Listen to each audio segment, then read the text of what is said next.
கார்த்திகை தீபம்னாலே நெல் பொரி அவல் பொரி தான். எப்படி பண்ணுறதுன்னு பார்க்கலாமா? ஃபஸ்ட்டு நெல் பொரியில் பருப்பு தேங்காய் பிடிக்க போகிறோம்.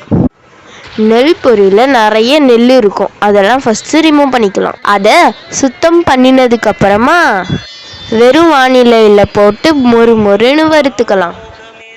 1 கப்புக்கு 3/4 கப்பு வெல்லத்தை பாகாக எடுத்துக்கலாம். பாகு இந்த மாதிரி பால் மாதிரி உருட்டணும். இதில் நெய்யில் வறுத்த தேங்காய், சுக்கு பொடி, ஏலக்காய் பொடி எல்லாத்தையும் போட்டு மிக்ஸ் பண்ணி வறுத்து வச்ச நெல் பொரியை அதில் போட்டு கிளறணும்.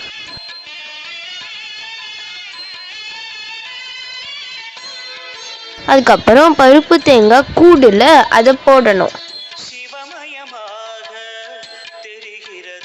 அது கொஞ்சம் செட் ஆனோன்னு எடுத்து பார்த்தா டடான், பருப்பு தேங்காய் ரெடி.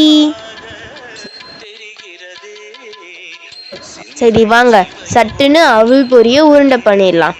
Same procedure. அவல் பொரியை க்ளீன் பண்ணிட்டு வெறும் கடாயில் அதை வறுத்து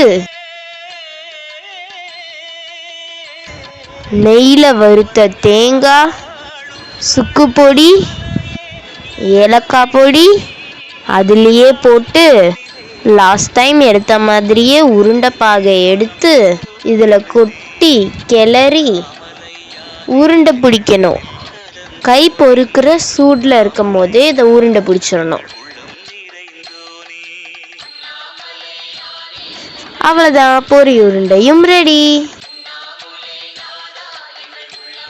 உமாச்சிக்கு நிவேத்தியம் பண்ணிடலாம்.